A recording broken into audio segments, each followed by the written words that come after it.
Assalamualaikum warahmatullahi wabarakatuh. Perkenalkan, nama saya Kurniawan Dulianto, nomor NIM 201510601126. Di sini saya akan menjelaskan tentang klasifikasi tanaman yang ada di Indonesia, yaitu yang pertama dari tanaman semusim. Tanaman semusim adalah tanaman yang dipanen dalam satu musim tanam, yaitu antara 3 sampai 4 bulan, seperti jagung dan kedelai. Yang kedua yaitu tanaman tahunan. Tanaman tahunan adalah jenis tanaman yang masa hidupnya sepanjang tahun dan dapat dipanen sepanjang tahun pula. Contohnya tanaman tahunan adalah cengkeh, coklat, jambu mete. Yang ketiga yaitu tanaman dui tahunan. Tanaman dui tahunan adalah tanaman berbunga yang membutuhkan 2 tahun untuk melengkapi siklus biologis.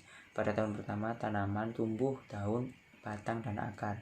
Kemudian memasuki masa turmanasi selama lebih dingin bulan. Biasanya sisa batang sangat pendek dan daun yang rendah ke tanah. Contoh tanaman dui tahunan adalah kubis, bawang bombay, bawang putih, lobak, seledri, bayam, dan wortel. Yang ketiga yaitu tanaman perkebunan. Adalah tanaman semusim atau tanaman dui tahunan yang dikenalkan jenis dan tujuan pengelolaannya ditetapkan sebagai tanaman perkebunan. Contohnya tanaman perkebunan yaitu durian, jeruk, rambutan, mangga, tomat, mawar, kunyit, dan jahe. Tanaman pangan. Tanaman pangan merupakan tanaman yang dapat dimanfaatkan dan diolah untuk memenuhi kebutuhan makanan bagi manusia dan mampu menghasilkan produksi yang mengandung karbohidrat dan protein utama sebagai sumber makanan pokok bagi manusia.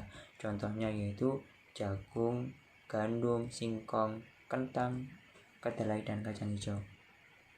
Tanaman buah-buahan. Tanaman buah-buahan adalah tanaman sumber vitamin, garam, mineral, dan lain-lain yang dikonsumsi dari bagian tanaman berupa buah, umumnya merupakan tanaman tahunan. Contohnya itu seperti jeruk, delima, jambu biji, semangka, nanas, pisang, dan tomat. Tanaman sayuran.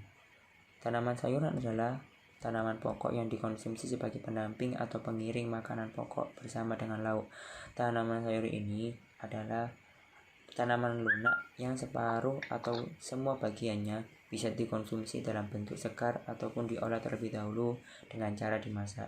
Contohnya seperti kangkung, wortel, mentimun, selada, bayam, dan daun bawang. Tanaman hias. Tanaman hias secara umum dapat diartikan sebagai tumbuhan yang dirawat untuk diambil manfaat keindahan, seni, dan estetikanya. Contohnya itu seperti bunga anggrek, bunga mawar, bunga melati, bunga sepatu, bunga kemboja, dan bunga lili. Tanaman umbi-umbian. Tanaman umbi-umbian merupakan organ pada tumbuhan yang mengalami perubahan bentuk dan ukuran yang diakibatkan perubahan fungsinya. Umbi dapat berfungsi sebagai salah satu alat perkembangbiakan pada tumbuhan yang telah mengalami modifikasi sehingga mempunyai fungsi lain. Umbi pada umumnya terbentuk di bawah permukaan tanah, meskipun ada juga umbi yang terbentuk di atas maupun jauh di dalam permukaan tanah. Contohnya seperti bawang, wortel, kentang, ketela pohon, umbi jalar, dan talas. Pengertian tanaman yaitu yang terakhir yaitu pengertian tanaman obat.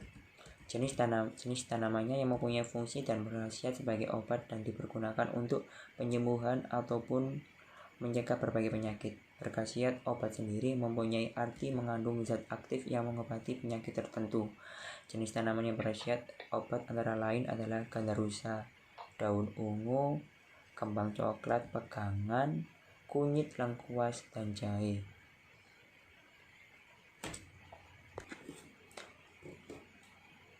Tanaman rimpang atau rizoma adalah modifikasi batang tumbuhan yang tumbuhnya menjalar di bawah permukaan tanah dan dapat menghasilkan tunas dan akar baru dan dari ruas-ruasnya. Contohnya jahe, lengkuas, kencur, kunyit, temu, dan kunci.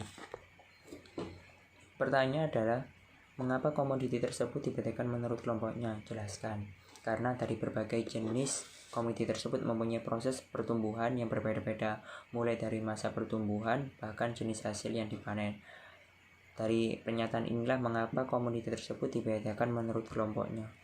Terima kasih. Wassalamualaikum warahmatullahi wabarakatuh.